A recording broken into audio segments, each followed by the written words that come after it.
record. Now it should be recording. All right, so we were talking about non-harmonic excitation, right? We started from force vibration of a system, then we talked about the type of, if the type of force or even the displacement that is used to excite the system is just harmonic type. Once we covered that last class, I started talking about non-harmonic excitation. I said, well, what happens if the excitation that we use or the excitation that is applied to a system, in a sense, we're providing energy, like continuously providing energy to a system, adding energy to a system when we have an excitation and we have a force vibration situation. I said, well, what happens if that force vibration or the function or the specific input, the excitation input, is not harmonic? And we looked at specifically impulse response. We said, well, let's start with impulse response and see what happens if the input is just some specific impulse or some specific impact that we know its magnitude. And we know, I brought these slides from previous class, so we can just quickly go over. And we said, well, what happens if the input is an impulse? Some force with a given magnitude, usually large magnitude force applied in a short period of time. Right? And I said, well, if the force, the time the force is applied to a system is very short, like it happens in a short span of time, I can simplify, or I can make this assumption that this is very similar to free vibration with some given initial velocity. Right? So if at the beginning both the system is standing still, there is no initial velocity or initial displacement, then I apply an impulse force, or I hit the system or excite the system using an impulse force or an impact. Right? I can assume that, well, from the moment that impact is applied, the moment that force is applied, and the moment that it's gone, right? That delta t time period, time span, I can say that, well, let's assume that that force gives, well, not let's assume, let's use linear momentum and figure out the initial velocity that is given to the system because of that impact. And then at that moment, after the force is removed, I can look at the system as just a free vibration with some given initial velocity that I can find that using linear momentum.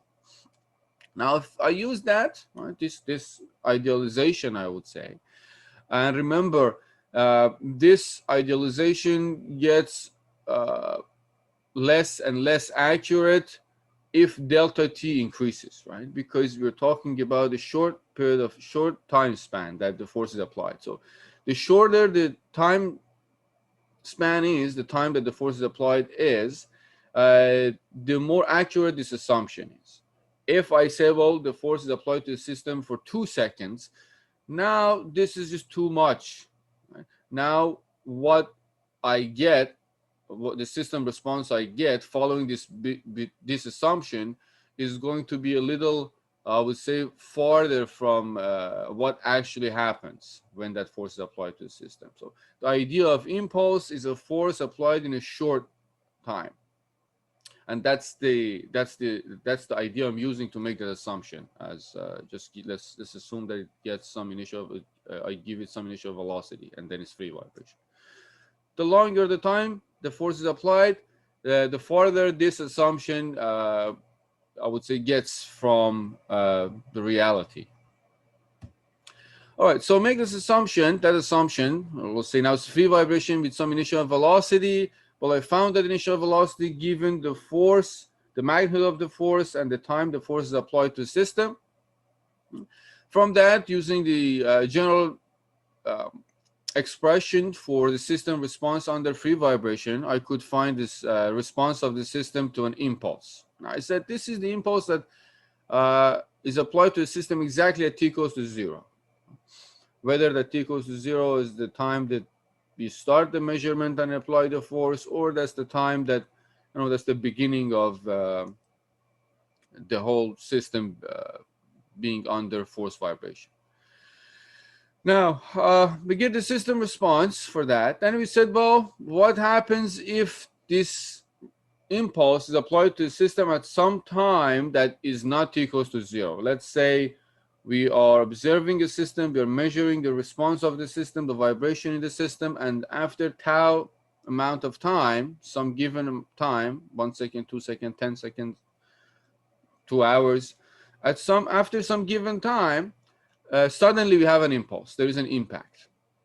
How do we find the response of the system to that one? Well, we said it was pretty much similar to what we found for the case where the force or the impulse is applied at t equals to 0. The only difference is that we're going to shift the response tau amount. So whatever this response was, we said, well, instead of t, now we're going to have t minus tau. We're just shifting the response tau amount. And I rewrote the system response. I said, well, if xt is a system response, we can write it as the multiplication of impulse response function and f delta t. F delta t, again, being the characteristic of the force, like the magnitude of the force multiplied with the time the force is applied to the system. Now, f delta t is always the same. Doesn't matter when does this impact or this force is applied, when does that apply to our system. What changes is the impulse response function, whether it's t or t minus tau. And we talked about different scenarios. If there is no damping, we can just get rid of zeta in that impulse response function, or the, generally speaking, the impulse response of the system, or system response to an impulse input. We can get rid of zeta and replace omega d with omega n. That will give us the impulse response of a spring mass system. Think about it. Spring mass system, you can also go about that as, let's say we have a beam, right? And it's some impulse force is applied to it, and there is no damping, or in that case, we can assume that damping is almost 0. So that would be just a spring mass system as well. So if you want to find that system response of that system to an impulse, you just get rid of zeta. Zeta is equal to 0 since there is no damping, and replace omega d with omega n.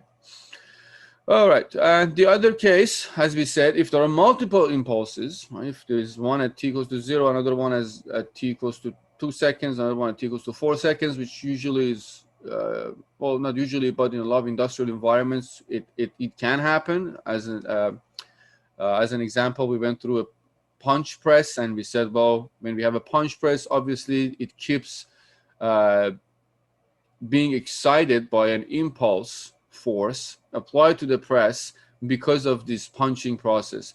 And this punching process, usually there is a period, time period for that. It comes down, it makes a punch or a hole in the plate, goes up, the press goes up, a few seconds, comes back again. So it's a repetitive motion.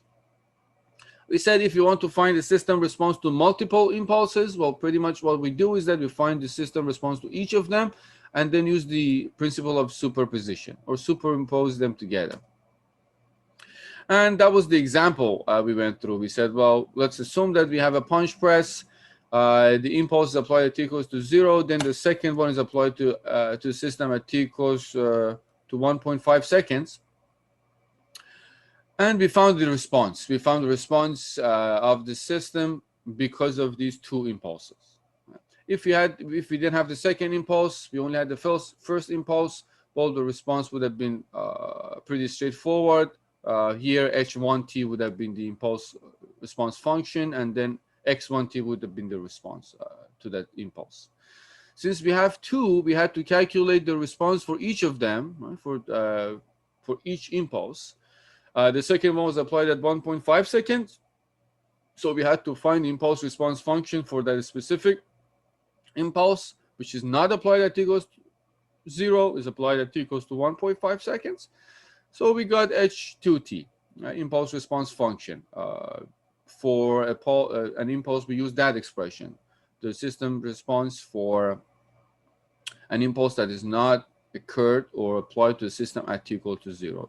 It occurred at some time after t equals to 0. We said the total response, well, before t equals to 1.5 seconds, right, this part, This is the system. If, or we can think about it this way. If there is no second impulse, right, we're just going to have the first, if we only have the first impulse at t equals to 0, we're just going to get the response. And the response, keep in mind, is very similar to free vibration with some given initial velocity, because that's how we idealize the impulse. Right? So remember the free vibration of a system with whisk, spring, and damper, right? It starts and then it oscillates until it gets to 0 because of the damping mechanism we have. It oscillates and it slowly approaches 0 because, due to the damping, right? It dissipates the energy in the system. Now, if you have two impulses, right, what happens, or multiple impulses, what happens is that once we get to the point that the second impulse is applied to the system, now the system response would be whatever is the response from previous impulse, right, plus the response we get because of the new response, new impulse. So once we get to the second one, here at t equals to 1.5 seconds, we hit the system with the new impulse, right, and then the system is going to respond to that. So the total response from the beginning would be the summation of both, right? Whatever this way the system was responding to the first impulse plus the response to the second impulse. All right. Then what I did was I plotted this, right? If you remember, this is the file, pretty much the same file. I just added the grid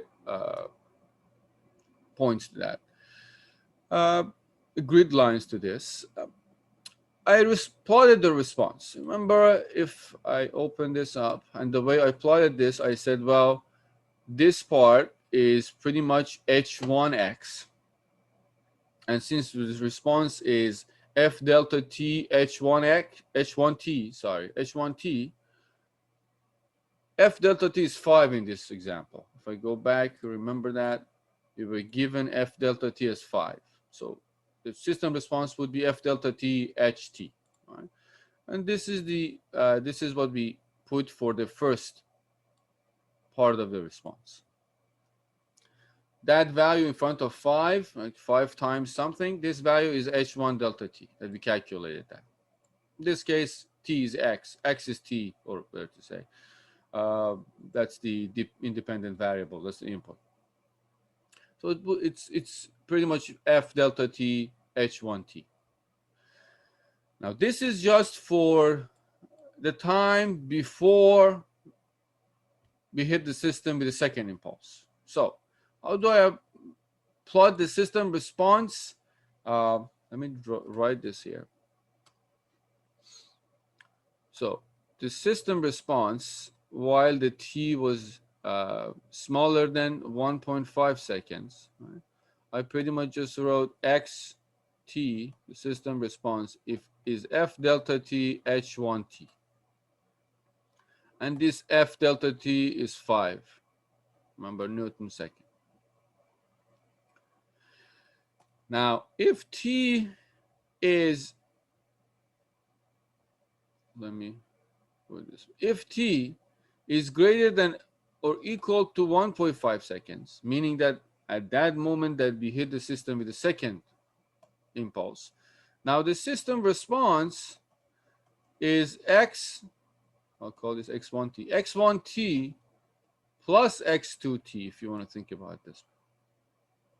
What does that mean? It means xt, well, is f delta t h1t, whatever that we had, whatever system was responding, or the way it's responding to the first impulse.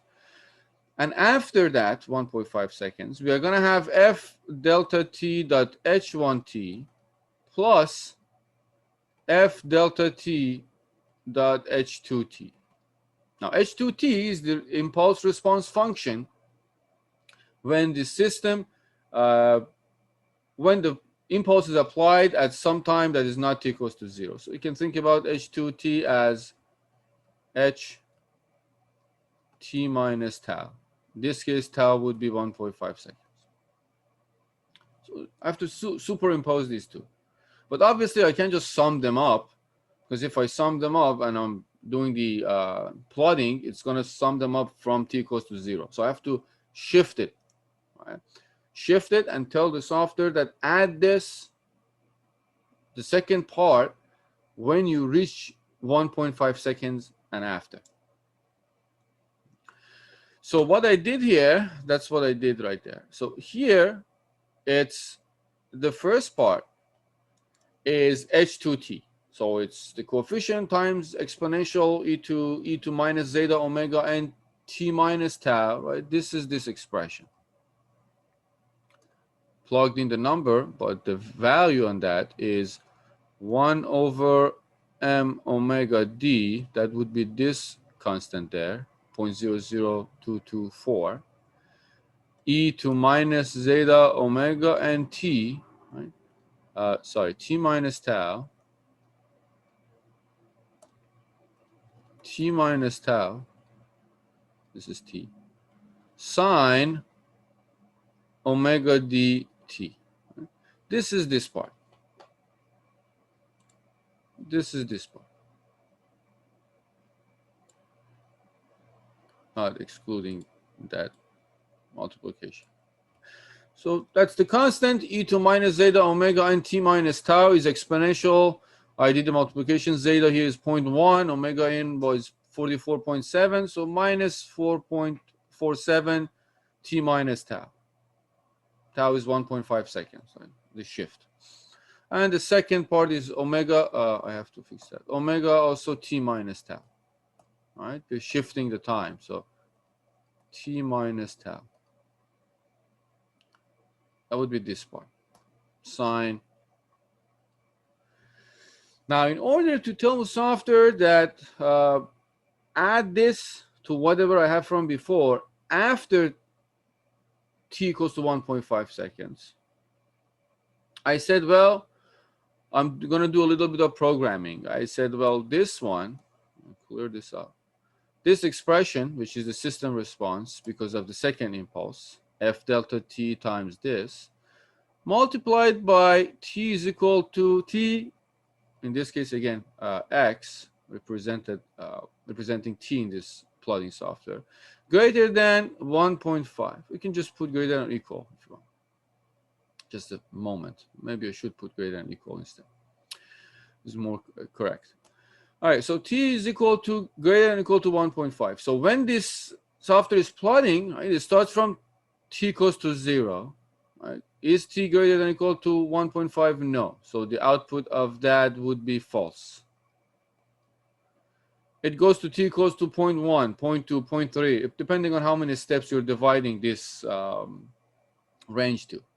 Until it gets to t equals to 1.5 seconds or 1.51 seconds. Then this value becomes true. It's a little bit of programming again. T is greater than or equal to 1.5 seconds.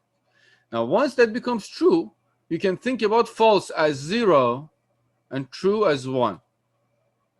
So before that, that expression is 0, so it multiplies whatever it has before that and by 0. So it's eliminated from what I'm plotting.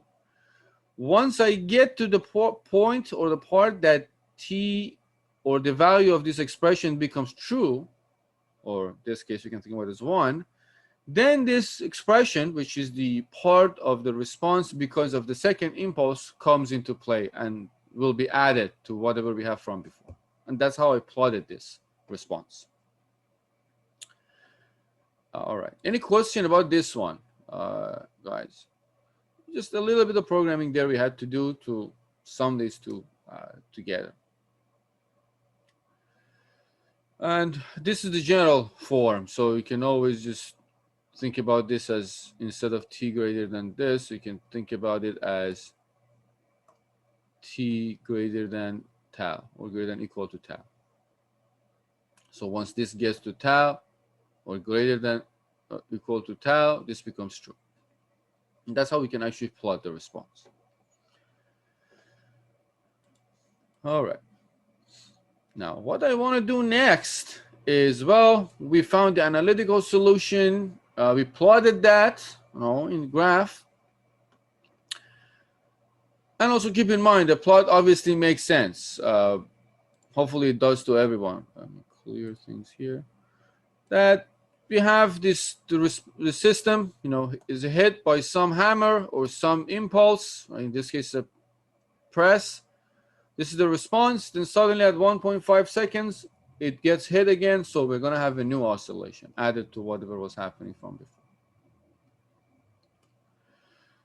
All right, so let's see how can I do this modeling using Modelica language in OpenModelica. All right, see how can we actually model an impact or the impulse response in Modelica. I have it open here. I'm going to do what I typically do. I start with, I create a new model or a class. I just call this, let's say, impulse response. And leave everything else empty. Just make sure that it is under model, not anything else. Click OK. It's going to open this. Widen this part. I can save this. Let me just save it on desktop. Remember where it is. Now, well, I have it here, as you see. It's going to be added to my libraries browser, the model I create. Now, currently it's empty. So I go to Modelica. I go to mechanics. Remember, this is a force vibration. So pretty much all the elements that we needed for a force vibration was, we need a ground, we need a spring damper, we need a mass, and we need some element or input force. In this case, it will be an impulse. So we'll see how do we do that. So I go under translational, go to components. Pretty similar to what we have been doing when we were doing modeling. I drag and drop a couple of things I need. I need a fixed, I need a ground, since it's a force vibration and the force is applied to the mass. I need a spring damper. In this case, I have both stiffness and damping. So I'm going to drag this. I'm going to model this. I'm going to model this in horizontal way, just for a change. I'll put the mass there, drag and drop the mass here. Make it a little bigger, maybe. Let's just rotate this. You can use Control R. I'll just right click and left click on this port, drag the line here, let it go, and left click on the other port so it's connected. There you go. I do the same thing here, connect these two elements together. I have my spring, I'll just save it. I have my spring damper, mass, and the floor. In this case, I guess it's a wall since it's horizontal. Keep in mind, doesn't matter which direction you put it. We didn't define gravity in this environment. So, all right, force. Well, we know the input is a force.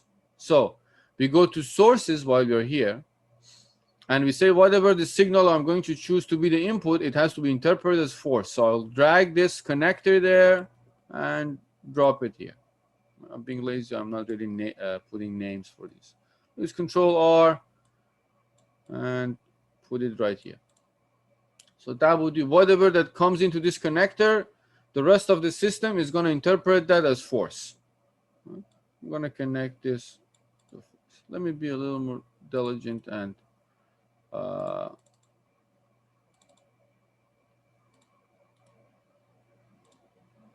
just change the name. This is, let's say, fixed, not very attribute. Let's put this, so it's easier to find these elements. Spring damper, attributes, let's just, this is mass. I can just leave it as force 1. All right, so this is so far so good. It's very similar to what we were doing when we were modeling a force vibration.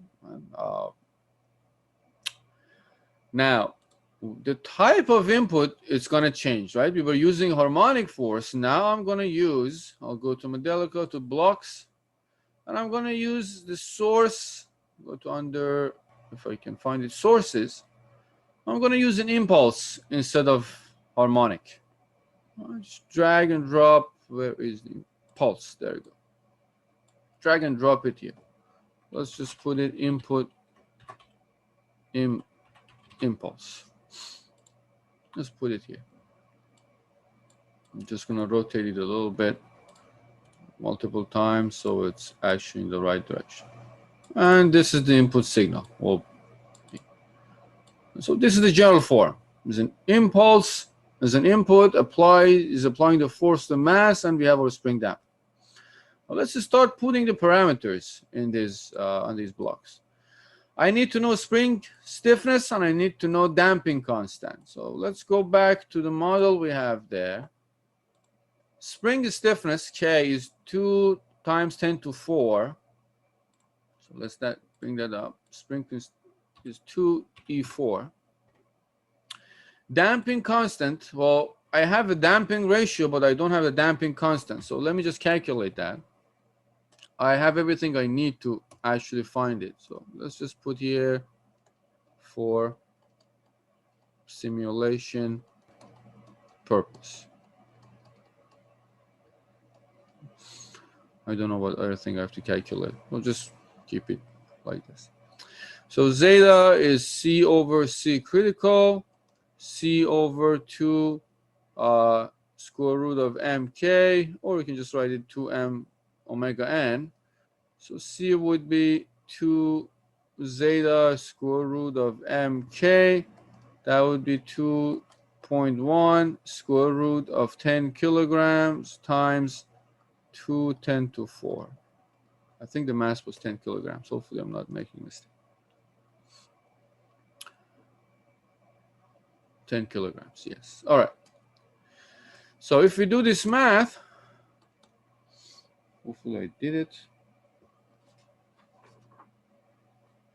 I might not have done it, so I'm just going to do it right now. If you have calculator around, it's good to double check what I do. Times square root 10 times 2E4. All right. I got 89.44. So that would be 89.44 Newton. It's a damping. Newton second per meter. All right. So now I have C, value of damping. I'll go back to my model. I put it here, 89.44. That's good. Leave everything else empty. We don't really care that much about it. Mass, I already know it's 10 kilograms. I'm going to put it here. Let's just give it some initial. You don't have to do that. Get some warning from the software if you don't give initial velocity and displacement, but I'll just put it 0. This is starting from 0 that we know. The force is nothing really to set there. Let's get to this one. How do we set the impulse now? That's something that we haven't dealt with before. Now, let's look at what you're provided with some guidelines there that what these parameters are. We have the amplitude, but obviously that's the amplitude. Right? This is the amplitude right there, which in our case would be the force F. Right? What is the magnitude of F?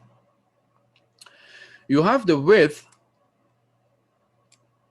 How long does this force apply, or how long is force being applied to the system? All right, that's pretty much our delta T, but with some tweaks. I'll tell you what. Then we have time period. The period from, right, this is the period going from here to here. So when the first impulse is applied, the time that takes, well, or better to say, the time period from the time the first impulse is applied to the time that the second impulse is applied. So that would be your time period. Number of periods, how many impulses?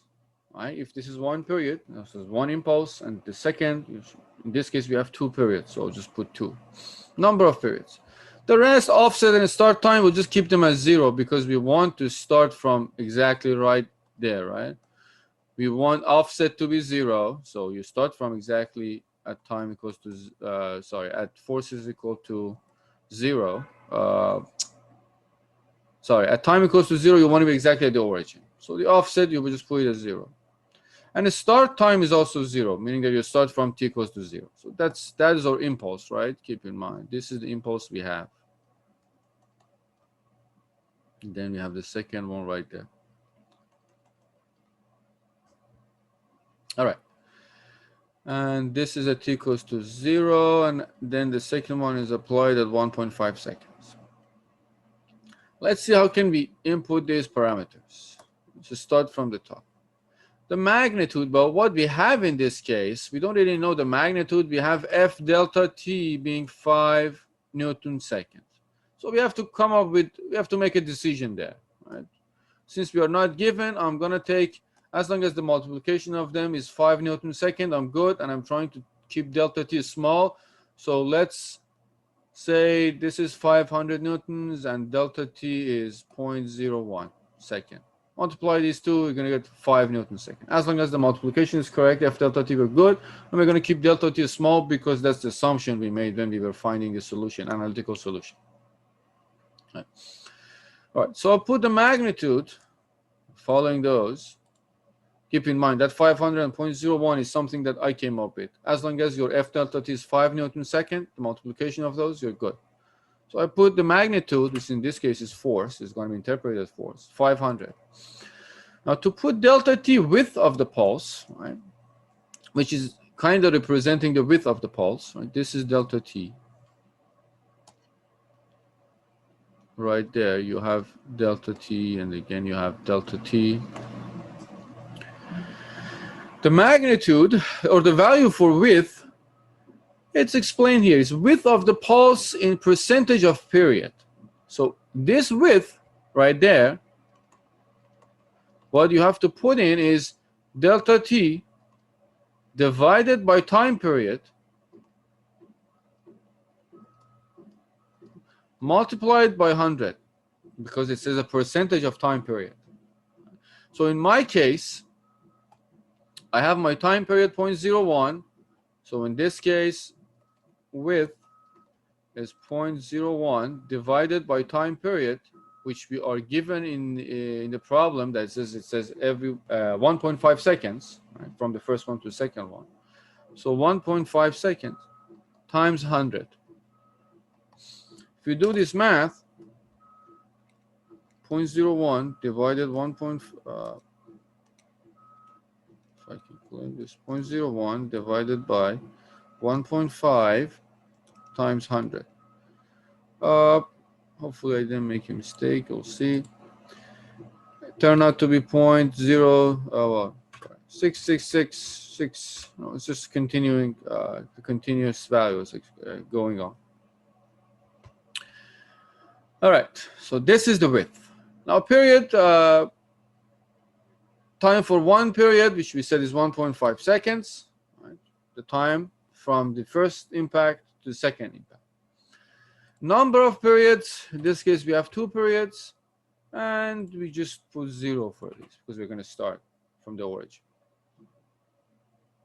So any question about this, guys? Setting the parameters for the impulse. Right? Hopefully it made sense to all of you. If it didn't, just stop me right here. All right, so assuming that everything is right, we'll see. Assuming that I did everything right, I'm going to go back. Let me clean this up here. I can just close this. So this is set now. Let's clear this up.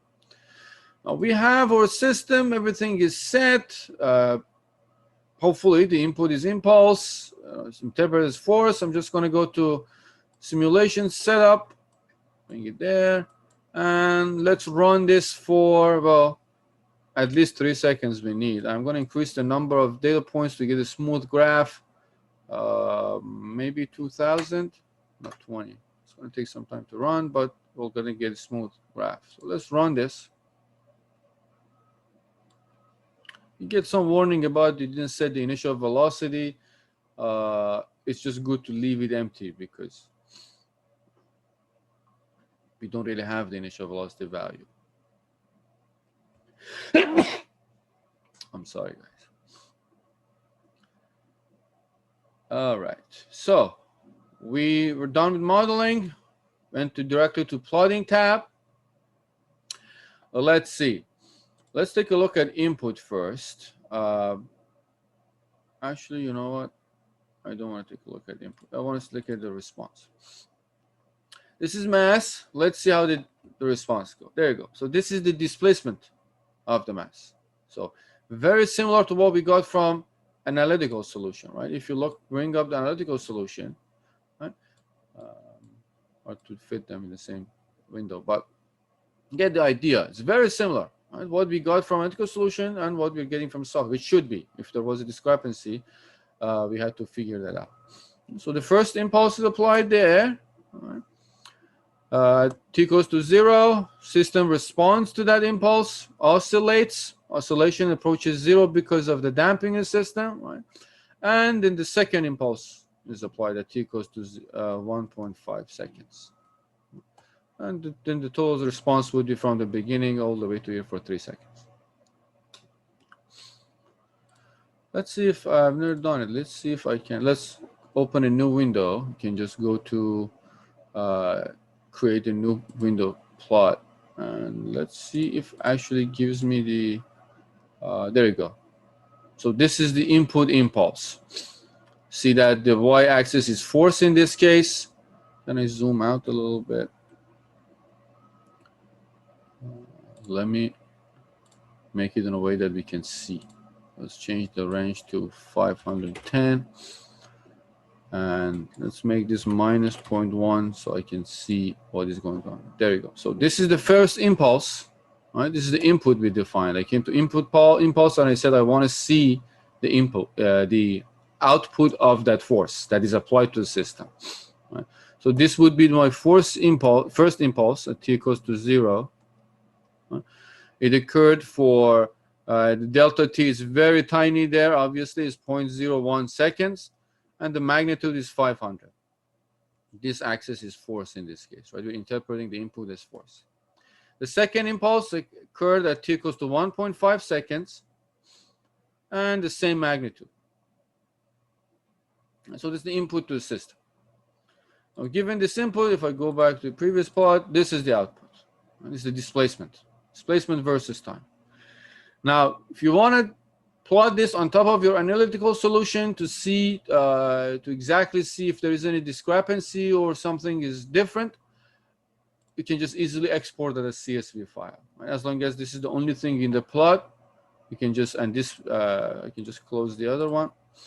Click on CSV and let's export that as CSV file. Let me open that file.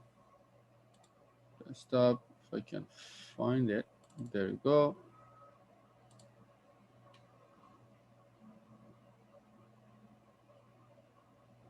I believe I did click on it. Maybe I didn't. Let me do it again. There you go. All right. I have LibreOffice, so it's all different. Cancel that. Maybe I shouldn't have done that. I guess I shouldn't have done that.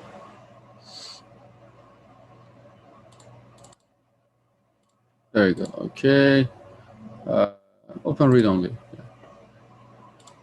Since I opened it read only, now I cannot edit that. But all right. So this is the time versus displacement. All you need to do is just get rid of the first line. You can take a look at the video I created about plotting data using a graph. I explain how to actually get this CSV file from OpenModelica and import it in graph and plot it there. So if you export this from OpenModelica, use this file, and then I don't need these, and then you can actually add it to your analytical solution. Again, you can take a look at that video I created about how to plot the data, but pretty much it goes with insert point series, and from there you can actually import from a file.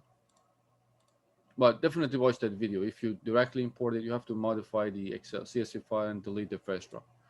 All right, closing all these, I wanted to explain this to you. This is something that you're going to need when you're doing your project. Right? It's pretty much similar to this process. Any question about this, guys? What we did and the whole process? We're good? All right. We're good. All right. There's one more thing I want to cover under non-harmonic excitation. I won't test you on that. I won't really quiz you on that, but I want you to know that and to know that, well, this is just the logical question that comes up is that, well, this is the system under impulse. What happens if the input is not impulse? What happens if the input is some random force? Right? What happens is some kind of general force. So I'm going to put it on. Talked about impulse. Now we talk about general non-harmonic excitation.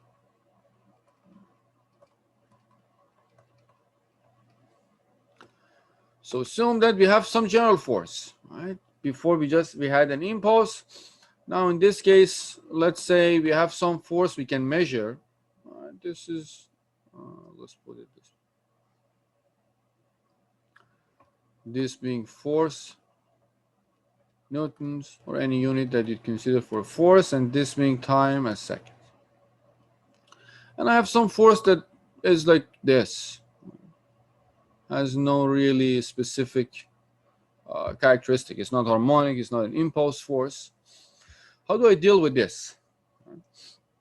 How can I find a system response to such force that does not include or does not, I cannot fit it in any category. It's neither harmonics nor impulse.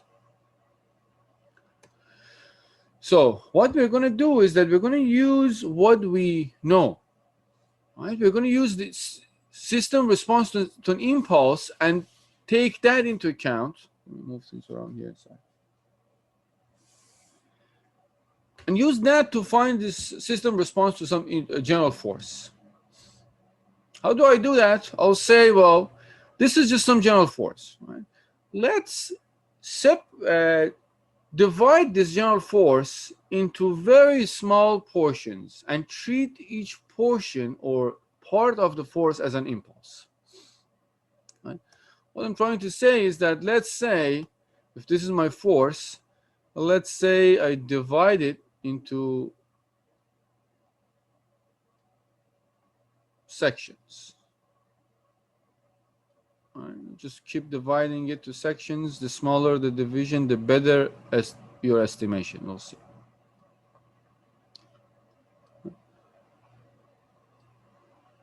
And keep going that way.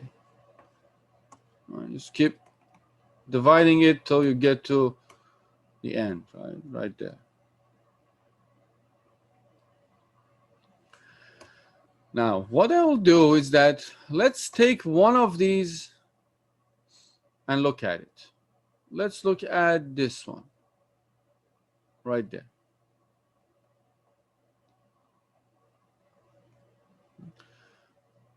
Forget about the rest, just look at this one. So this one, if it occurs at t equals to ti, right? And let's say the time goes from t equals to 0 to, let me move this a little bit so I have some room there, to t equals t final, some number, right? If this random force is applied to the system for some time, call this time a second. So there goes, let's say the magnitude of this, just this portion also is FTI. Assuming that this is FT. It's easier if I write FT instead of force, so we can follow. All right, so with this given just this portion, we can look at this just portion where it's tiny delta t, and it's just called, let's also take each delta t, these are equal. So if they are equal, you can say delta t is t final, whatever is the total time, divided by the number of sections. So let's say we divided this into n number of sections. Maybe I should put it here. Number of n is number of divisions. All right, so forgetting about everything else, what is the response if nothing else was happening and this force just was, it was just that column that I shaded, it's like with black color.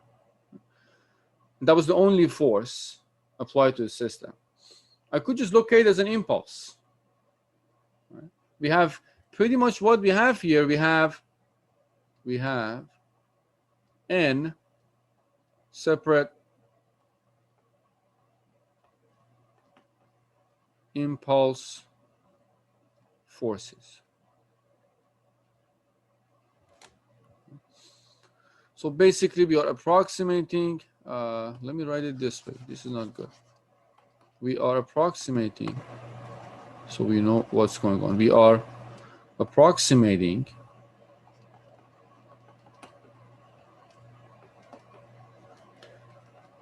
the force as n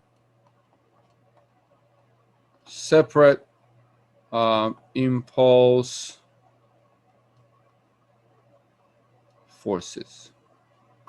So if we do that, well, let's find the response. Right? Response to this impulse response function for this one is h t minus ti, whatever is the time that this one is applied at the time, whatever the time that this impulse is applied to the system. Well, we said it would be e minus zeta omega n t minus ti divided by m omega d sine omega d t minus ti. Right? That was the response to some impulse applied to the system, to impulse applied to the system at some given time. In this case, ti. So the response, would be what? The response at t equals to ti, or better to say, just I'll call this x ti, is would be what? F ti delta t m omega d e to minus zeta omega n t minus ti sine omega d t minus ti. That would be the response if this was the only impulse applied to the system. Now, since we have n number of them, right, logically, when we want to find the system response to this force, well, all we need to do is say, well, summation of all these responses. If I say, well, from I to n, 1 to n, from the beginning to the end, each impulse, that would be f ti, let's put it this way, delta t h t minus ti. That would be the system response, right? Because pretty much I did what I was doing before. I told you if you have multiple impulses, we can find the response to each impulse and then use a superposition, add them up. Now in this case, I said, well, what if you have a general force, some random force that we measured, but there is no pattern there?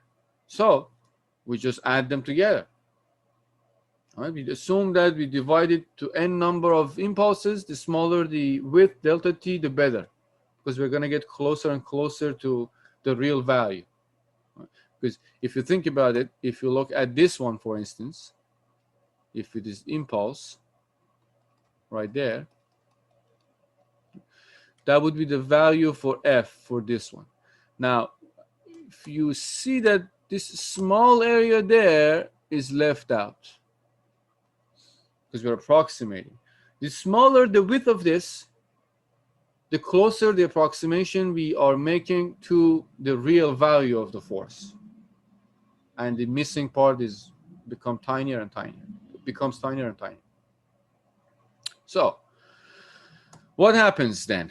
If you want to get a good approximation, we have to say, well, n should go to infinity. Right? Make n as many as we can, divide this to as many subsections as we can, and as a result, delta t goes to 0. Right? It doesn't get to 0, but it approaches 0 when you increase the n as many as we can, because you want to approximate this as close as possible to force. If you do this, well, this pretty much becomes the definition of an integral. Depending on how much you remember from calculus, this is just pretty much an approximation that you can write it as an integral. Right? Then this becomes the integral value from 0 to whatever the time is, let's say tf, final time. F, well, I have to use a different notation for the integration, so I'll use tau. H t minus tau d tau. That's pretty much it. This gives you the system response to any force. So if you know ft, f tau is just ft. I replace t with tau because of the integration, so it doesn't get mixed up with the integral's limit. If you know ft for any given force, this gives you a lot of power. If you have a system and you can measure the input force, whatever that force is, you can find the way the system responds to that. This is great. It's like, it's the most general case possible. So this would be your, this is called, if you remember again, how much you remember from math, this is actually familiar. You've seen this before. This is convolution integral.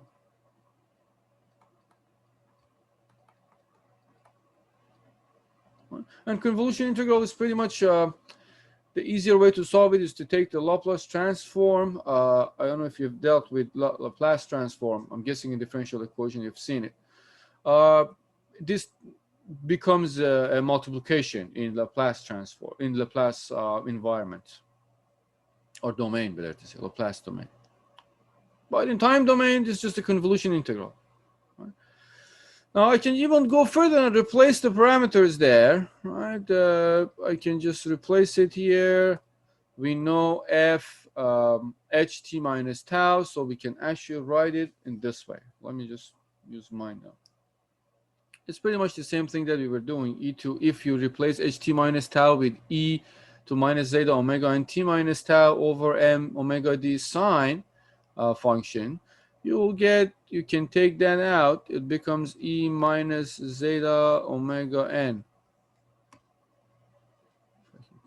This omega n t divided by m omega d, right, integral from 0 to tf. This becomes f tau. Let me see if I can write it in a better way. Yeah, that's the best we can do. E minus, well, not minus, I multiplied it that. Zeta omega n tau d tau. This becomes your system response.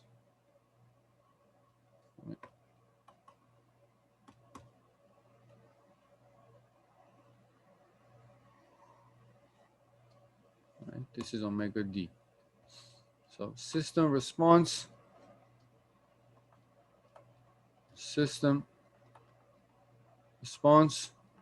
to a general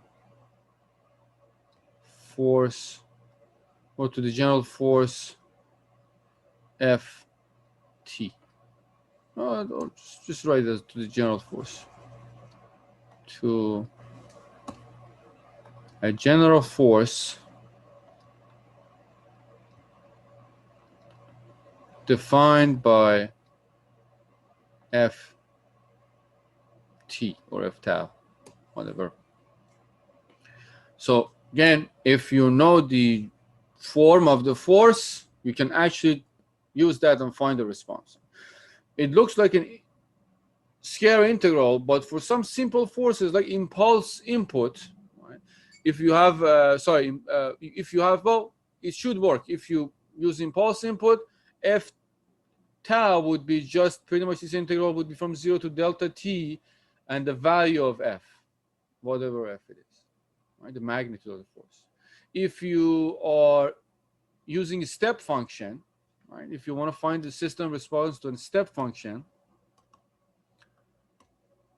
right? The step function, what was that? Step function was this time, or let's say value, amplitude, right? That step function was 0 before t equals to 0, some magnitude, and then goes like this. That was a step function. Remember that. You can find the value. You can calculate this integral for a step function. What happens? It goes from 0 to the integrals limits goes from 0 to infinity, and f tau is just 1. Right? Step function. So this is 1. So it becomes very easy. Now, if you want to look at some examples of on these, I can tell you where to look for. In your book, a couple of examples. Examples 3.1.1, well, these are examples for impulse, so it's good to look at. So let me just write them here. Examples in your textbook. Examples that I encourage you to look at. For impulse response that you have to be comfortable with, impulse response, look at examples 3.1.1, 3.1.2. This is a very good one. I like that. Look at example 3.1.3. Also a good one. And I encourage you to look at example, that's too much, for the general force, for the general force, or impulse response general force, general non-harmonic force. Take a look at example 3.2.1.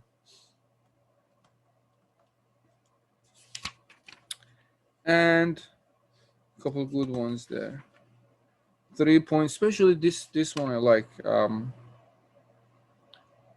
Well, this is good too. 3.2.2, 3.2.3. This is a good one. This one. All right, take a look at that one. These are very interesting examples, and it tells you relatively how to calculate the response of a system under some given force. Right? But keep in mind that you pretty much have the tools that you need to deal with any type of force now. Doesn't matter what it is. If it's impulse, it's a step function, if it's some general force that you can measure. Impulse response is very common. Impulse response and response to step function. Right? These two are more common, especially if you do design a control system. If you are designing a control system, you're designing a system that can control, at least in terms of in the context of mechanical systems, to control, well, not even mechanical system, a subgroup of mechanical system, which is the vibrating system, and you want to control the vibration in the system. When we design controllers for vibrating systems to suppress the vibration, or to control the vibration, I would say, it's the right term, we use impulse response and step response very frequently. So you will see them very frequently, and you actually study how does system respond to an impulse or to step input, especially step input, that you'll see very frequently. And they determine systems characteristics, a series of characteristics for a system based on the way it responds to an impulse or step. But if it's also general force, again, the tools are there. You can just use what we learned and calculate that. All right. Any question, folks, about what we talked about? Anything else you have in mind?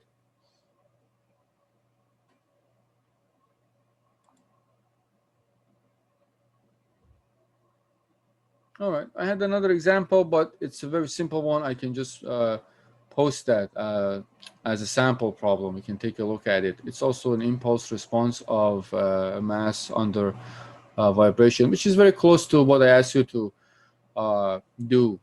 Problem 3.1.2, example 3.1.2. Right? That's very similar to what I wanted to solve. So just take a look at that example. It's actually more interesting, that example in the text.